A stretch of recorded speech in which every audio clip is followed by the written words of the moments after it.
Hola, ¿qué tal? Bienvenidos nuevamente a su canal de YouTube, Alex Galván A.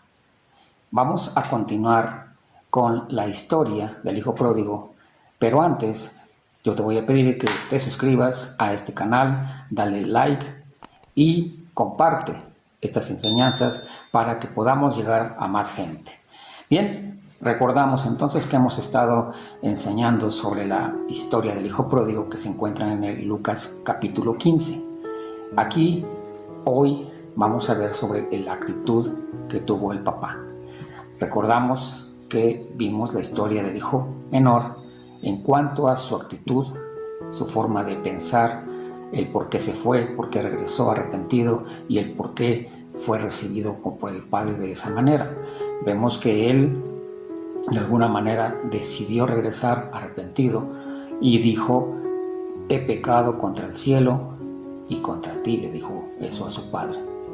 Después el hermano mayor vimos también que él le reclamaba, en lugar de gozarse y alegrarse que su hermano regresaba, se enojó y le reclamó a su papá que por qué no le había permitido a él hacer fiestas con sus amigos y matar animales como lo hacía ahora con su hermano.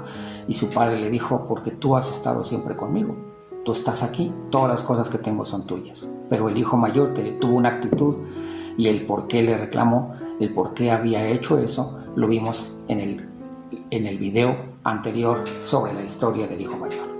Bien, ahora vamos a comentar la historia en base a lo que el papá hizo.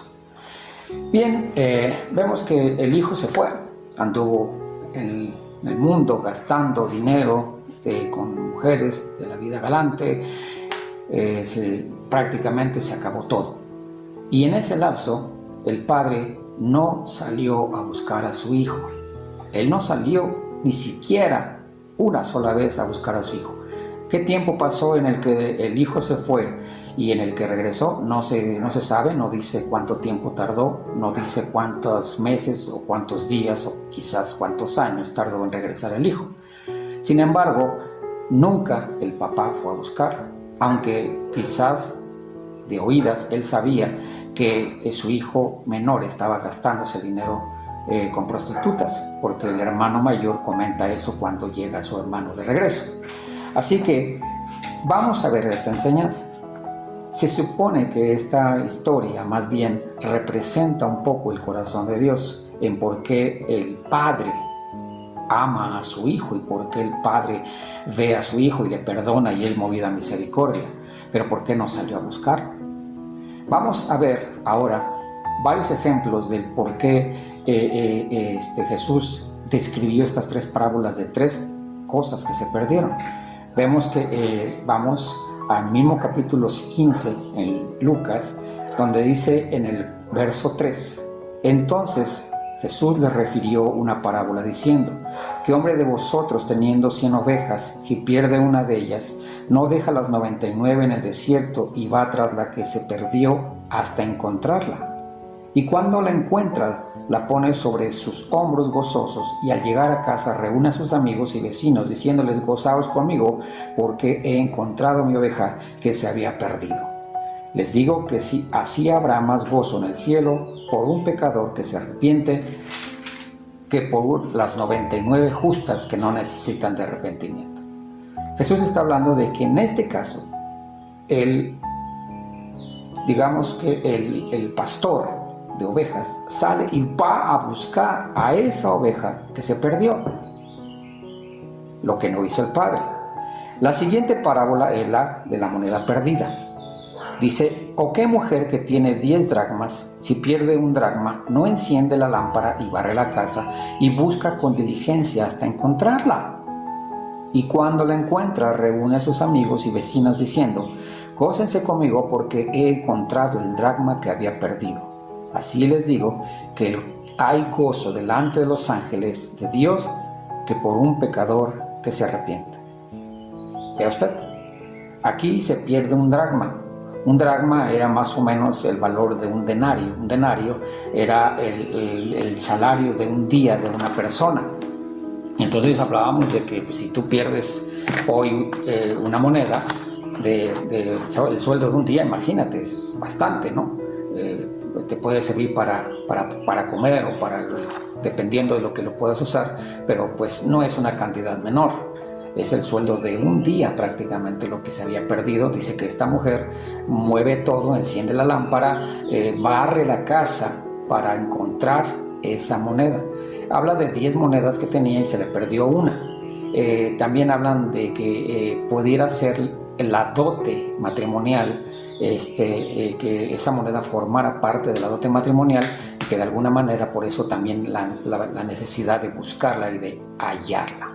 Vemos en los dos casos entonces que en la primera se va y se busca la oveja, en la segunda se enciende la lámpara y se barre minuciosamente hasta encontrarla, o sea, se busca la moneda. Pero en la tercera parábola no hacen nada por ir a buscar al hijo.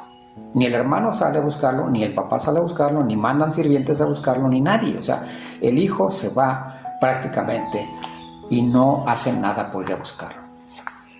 Bien, vamos a ver que Dios busca. Por eso nos enseñó dos parábolas. Primero, que Él sí busca a alguien. Vamos a ver, dice en Lucas 19:9, dice, Jesús le dijo, fue la historia de Zaqueo, hoy ha venido la salvación a esta casa, por cuanto él también es hijo de Abraham, se refería a Zaqueo, porque el Hijo del Hombre vino a buscar y a salvar lo que se había perdido. Vemos aquí entonces que sí, Dios vino a buscar a través de Jesús a lo que se había perdido, al hombre, a salvar lo que se había perdido. Ezequiel 34:12, porque así dice el Señor Dios, he aquí, yo mismo buscaré mis ovejas y velaré por ellas. Tremendo, ¿no? O sea, sí es que Dios sí sale a buscar. Lucas 15, del 3 al 7, en el caso de la oveja perdida vimos que deja las 99 y va y la busca y la carga y la cura y la lleva a casa y hace fiesta. Y la de la parábola de la moneda también, va, busca, barre y hasta que la encuentra. Pero ¿por qué entonces en el caso del hijo pródigo no se busca? Entonces llegamos a la conclusión de algo muy importante. Dios busca ovejas perdidas.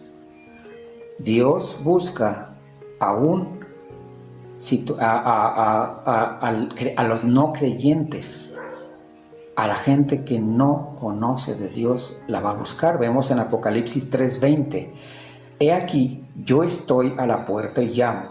Si alguno oye mi voz y abre la puerta, entraré a él y cenaré con él y él conmigo. Es Jesús tocando a la puerta. Vemos entonces que en todas esas historias que vimos, en Ezequiel, en Apocalipsis, en Lucas 19, vemos que Dios busca a las personas que no conocen de Dios, pero no busca a los hijos. ¿Por qué no busca a los hijos? Porque cuando uno es hijo, los padres tendemos a veces a proteger demasiado a los hijos, a estar al pendiente de ellos en todo, a que no les falte nada, a que si se casan los metemos a la casa, a que si son viciosos, en lugar de orientarlos, ayudarlos, muchas veces hasta les sostienen su vicio. Hoy en día los papás o los padres, más bien, aquí no se refiere solamente al papá, sino el papá y la mamá, tienden muchas veces a solapar a los hijos y a cubrirlos y a protegerlos. Hemos visto incluso casos tremendos como el muy sonado, donde el Mochomo, un hombre de la mafia aquí en México, en la Ciudad de México, es detenido. La mamá ofrece pagar millones de pesos para que soltaran a su hijito. Y vemos entonces en esta historia que el padre no hace nada por el hijo. No es que no lo quisiera, no es que no lo amara, no es que no quisiera hacer nada por su hijo. Al contrario, creo que lo mejor que pudo hacer era dejarlo que él solo pasara lo que pasara. Dios nos enseña esto tremendamente porque Él nos habla de una forma de enseñarnos a veces que no queremos pasar los hijos. Los padres que no permiten que los hijos padezcan o los hijos sufran muchas veces hacen más daño que el dejarlo que a veces pase por situaciones difíciles. Papás que en lugar de que los hijos salgan adelante solos, los van inclusive a corretear a donde ellos vivan para estar con ellos, para cuidarlos, para protegerlos, para estar, digamos, de alguna manera sobreprotegiendo. Eso se le llama sobreprotección. El hijo no puede enfrentar la situación solo y entonces tiende a dejar la carga a los padres para que ellos hagan y prácticamente le decidan. Muchas personas todavía siguen pegadas, ligadas, digamos, encadenadas a los padres y son los que les resuelven las vidas. Ellos no pueden solos. El padre, entonces, en esta historia, sale el hijo y lo que hace es dejarlo. Es dejarlo y prácticamente, ahora sí que no le quedaba más que orar, buscar a Dios y decirle: Señor, guarda a mi hijo, cubre a mi hijo, proteja a mi hijo, donde quiera que esté, no permitas que sea dañado, no permitas que lo maten, etcétera, etcétera, etcétera. Se ve que el padre amaba a su hijo de tal manera que cuando lo ve de lejos, corre hacia él, lo abraza y lo besa. No quería decir que no amaba a su hijo, sino que él se daba cuenta que el momento en que el hijo decidió apartarse de su padre, en que decidió pedirle la herencia, en que decidió prácticamente no estar más ahí, lo estaba prácticamente dejando solo para que él de alguna manera entendiera y aprendiera de la experiencia. Hay una historia tremenda en Jeremías 31:18 que nos confirma esto. En Jeremías 31:18 dice: escuchando he oído a Efraín. Dios está hablando ahí. Dios es el que está hablando. Escuchando he oído a Efraín que se lamentaba. Me azotaste y fui castigado como novillo indómito. Conviérteme y seré convertido, porque tú eres Jehová mi Dios. Porque después que me aparté, tuve arrepentimiento, y después que reconocí mi falta, herí mi muslo, me avergoncé y me confundí, porque llevé la afrenta de mi juventud. Verso 20. ¿No es Efraín hijo precioso para mí? ¿No es niño en quien me deleito? Pues desde que hablé de él, me he acordado de él constantemente, por eso mis entrañas se conmovieron por él. Ciertamente tendré de él misericordia, dice Jehová. Esta historia es en Jeremías 31, Antiguo Testamento, pero narra exactamente lo que sucedió entre el hijo menor y el padre. El padre aquí, esta historia habla del retorno del pueblo de Israel a su tierra. Dios en varias ocasiones dice: te traeré de las tierras lejanas hacia tu tierra, hacia tu nación, hacia tu Dios. Te traeré de regreso. Pero nunca fue a buscarlos.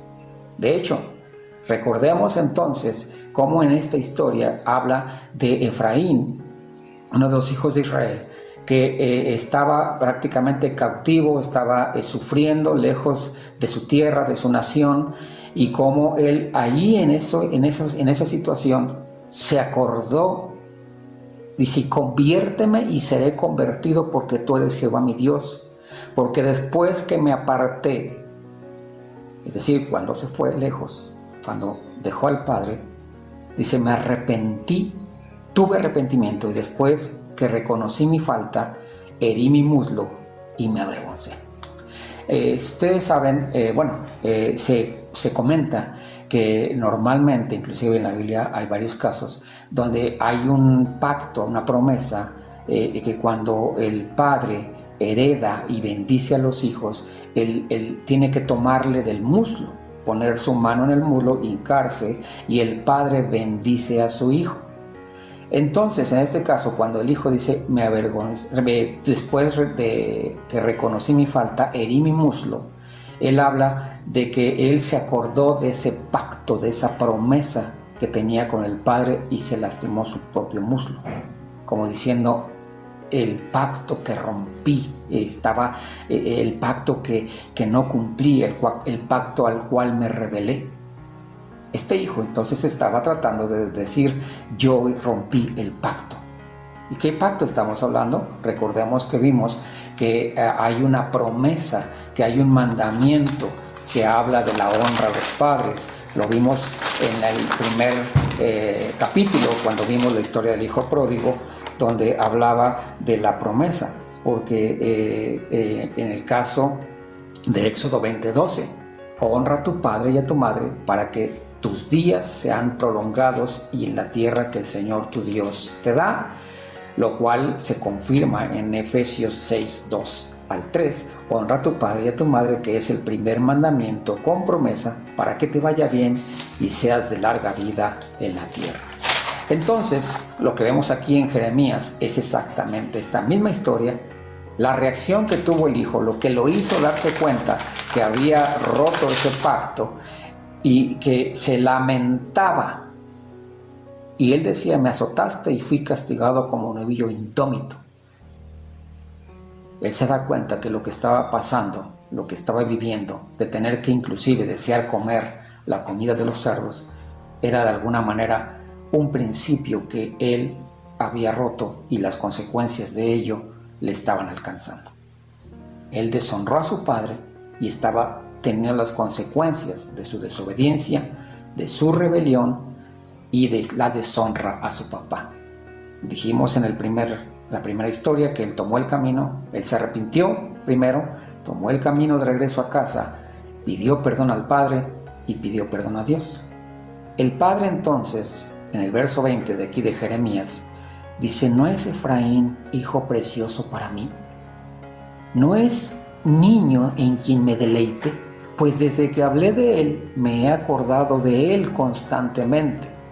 Todo el tiempo estuvo pensando en su hijo. Todo el tiempo estuvo con la mente puesta en su hijo. Por eso mis entrañas se conmovieron por él. Imagínate lo que es el que se te conmuevan las entrañas por un hijo. Ciertamente tendré de él misericordia, dice Jehová. Entonces, regresamos a Lucas capítulo 15 y vemos que Dios sí busca a los perdidos. Dios busca a los perdidos, pero no busca a los hijos. El hijo nunca fue buscado. Él tiene que regresar, porque quien ha experimentado a Dios como Padre difícilmente podrá olvidarlo.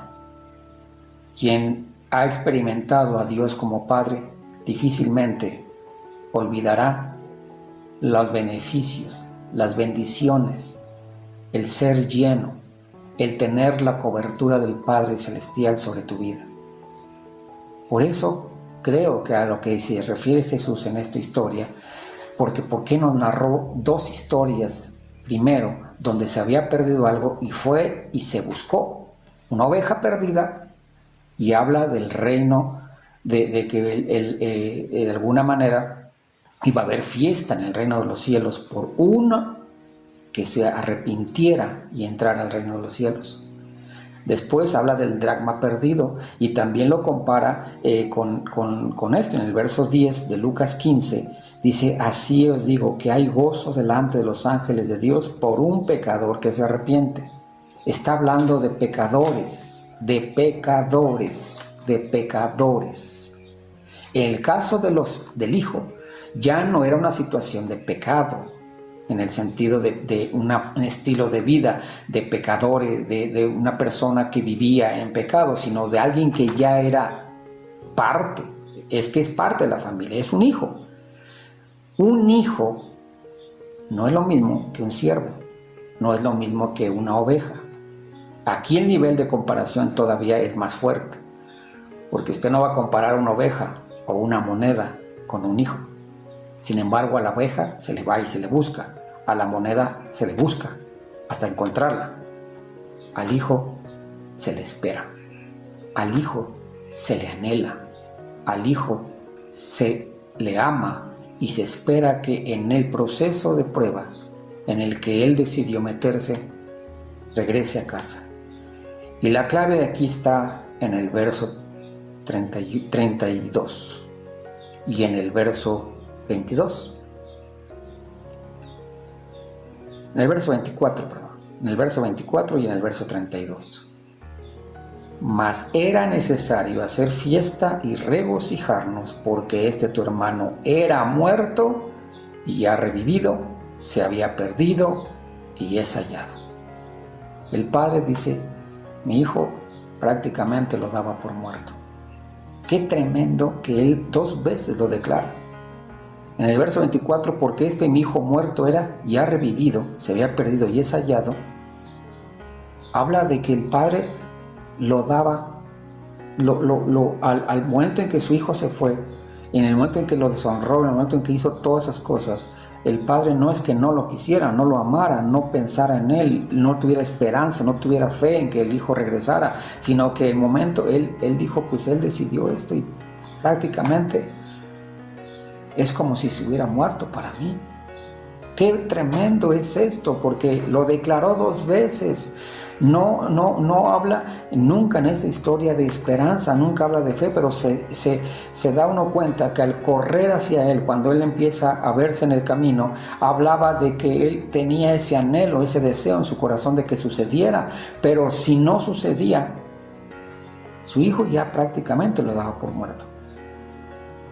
El corazón de Dios entonces, en este caso, trayéndolo ahora a la actualidad, trayéndolo en el momento del contexto en el que fue enseñado, Jesús hace 2 comparaciones primero, una oveja y una moneda. Esas se buscan, pero un hijo no. Al hijo no lo fueron a buscar. Y nuestro Dios, nuestro Padre Celestial, dice que estará con nosotros todos los días de nuestra vida. No se contrapone contra esa palabra. Dios estará con nosotros todos los días de nuestra vida, pero nuestras decisiones nos van a llevar a tomar y a tener consecuencias. Cuando uno decide apartarse de Dios, no esperes que Dios vaya a buscarte. Tenemos que reaccionar, porque si el Padre te va a buscar, posiblemente le rechaces, posiblemente no hagas caso, posiblemente te burles de él, posiblemente lo vuelvas a deshonrar.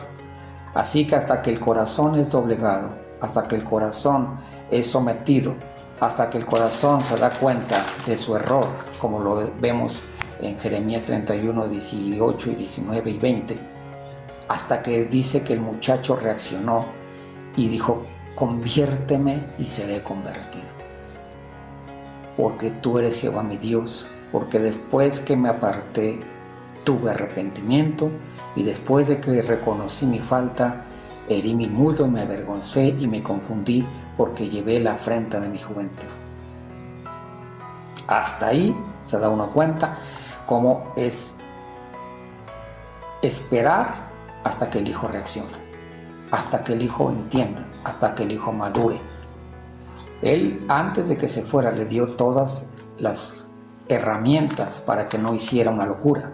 Le dijo, no te vayas, no hagas esto, no te conviene, vas a terminar mal. El hijo se aferró a irse, el padre le explicaba, mi hijo, no te vayas, el hijo decidió irse. Entonces, en ese momento, el padre, prácticamente para él, en su corazón, aunque todo ese deseo de que regresara, aunque todo ese deseo de que su hijo volviera a casa estaba, prácticamente él decía, pues mi hijo tomó esa decisión, Dios lo guarde, Dios lo libre, Dios lo cuide. Y suena muy fuerte, suena muy fuerte en el que un padre no va a buscar a su hijo, pero es una realidad.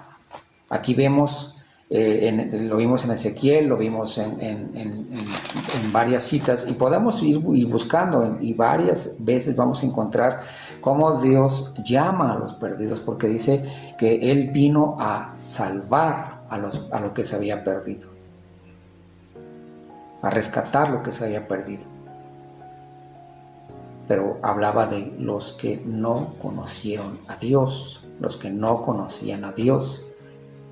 Pero cuando ya eres hijo, cuando ya eres parte de la familia de Dios y tu decisión es alejarte del Padre, no esperes que el Padre te vaya a buscar.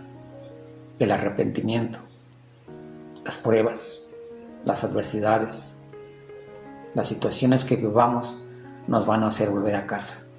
El hijo regresa a casa y eso nos trae fiesta, nos vuelve a poner en la posición de hijos, nos vuelve a poner el anillo, la autoridad, el reconocimiento de hijos, pero hasta que vuelves. Esa es la enseñanza de hoy. Es importante que no tomemos esto como que Dios no nos va a cubrir, donde Dios no nos va a proteger, donde Dios no va a estar con nosotros todos los días. No, Dios está, pero nosotros decidimos meternos en circunstancias que muchas veces deshonran a Dios y le lastiman, le ofenden, y Él no nos va a dejar prácticamente abandonados, porque supongo que todo este tiempo el padre oraba a Dios para que su hijo estuviera cubierto.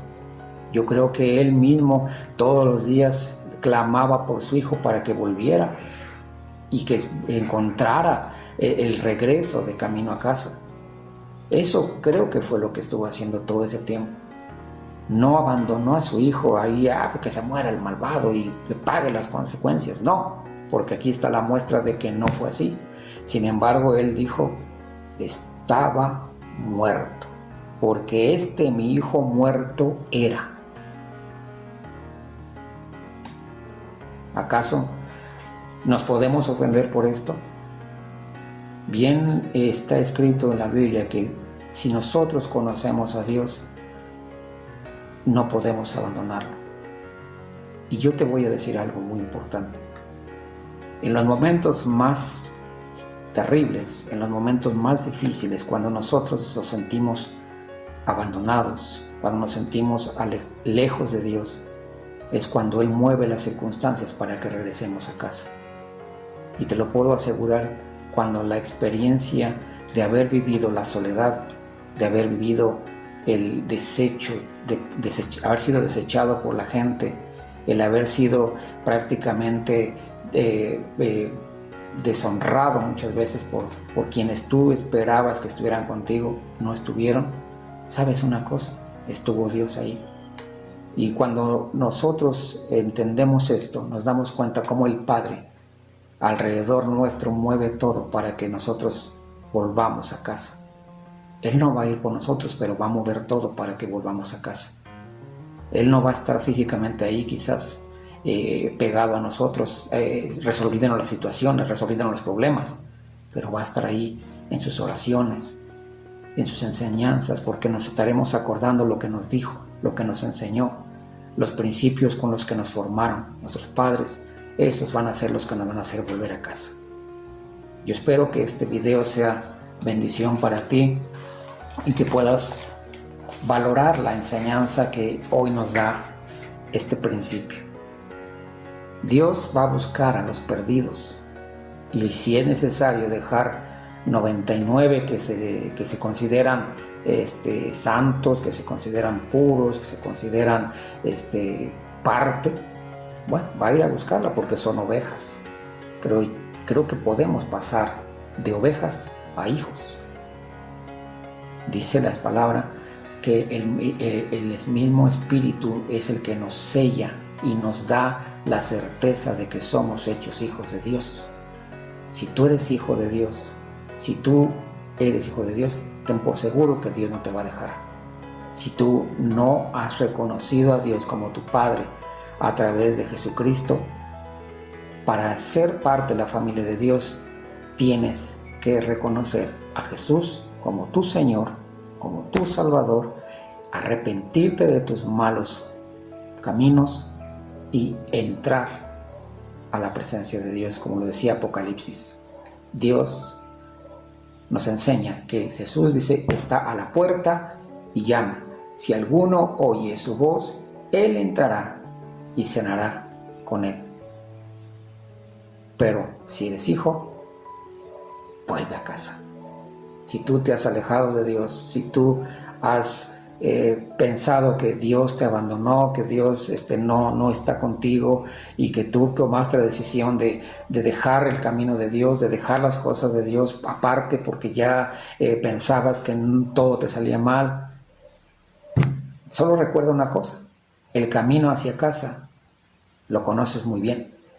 Arrepiéntete y regresa al camino, regresa a la casa de Dios porque Él no te rechaza, Él no te desecha, Él te recibirá nuevamente, Él te ama. Muy bien, espero que este video te sea de bendición. Nos vemos próximamente. Recuerda darle like a este video, suscribirte al canal y sobre todo compártelo, es muy importante. Hasta la próxima. Dios te bendiga.